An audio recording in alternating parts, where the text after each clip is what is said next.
আজ সকালে ঘুম থেকে উঠলাম। আজকের সকালটা ছিল একটু অন্যরকম। তো সকাল সকাল ঘুম থেকে উঠলাম। উঠে দেখলাম আদি খেলা করছে। তো তারপর ঘুম থেকে উঠে ব্রাশ করলাম। তারপর ব্রাশ করে দেখলাম এখানে ময়না পাখি ডাকাডাকি করছে। তো পাখিটা অনেকক্ষণ ধরে ডাকছে। এখানে মায়ের ছাগলগুলো বাঁধা আছে। তো প্রচণ্ড রোদ্দুর বেরিয়েছে। আজ এই বাইকটাকে আমাকে ওয়াশ করতে হবে। তো বাইকটা আমি ভালোভাবে দেখলাম অনেকটা নোংরা হয়ে গেছে। তো তারপর আমি দেখলাম এখানে হনুমানজি এখানে ফুল দিয়ে ঠাকুমা পুজো করে গেছে।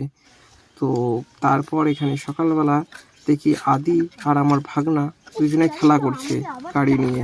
তো এদের কাছে এসে কিছুক্ষণ দাঁড়ালাম, এদের সাথে একটু খেলা করলাম। খেলা করে তারপর দেখলাম আম গাছে অনেক বকুল এসেছে আর খুব ঠান্ডাও পড়েছে। তো আম গাছের বকুলগুলো খুব সুন্দর দেখতে।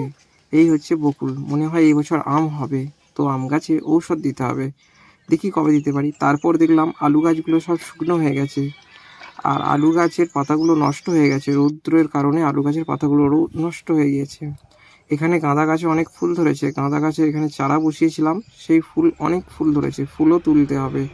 আজ অনেক কাজ আছে। তারপর বাড়িতে এখানে মিস্ত্রি এসেছে। তো বাড়ির ভিতরে একটু টাইলস পাথর লাগানো হচ্ছে। তো মিস্ত্রিরা এখানে কাজ করছে। তো মিস্ত্রিদের কাছে কিছুক্ষণ সময় কাটালাম। তারপর এখানে গোটা বাড়িটা ভালো করে ভিডিও করলাম। তো আজকের ব্লগটা এখান পর্যন্তই, আর বেশি কিছু করছি না।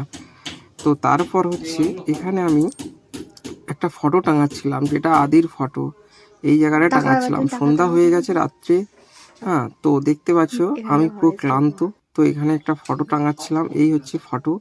তো আদি আর আদির মায়ের ছবি এখানটা আমি টাঙালাম ঘরের ভিতর। তো আজকের ব্লগটা এই পর্যন্তই। টাটা, ভালো থেকো।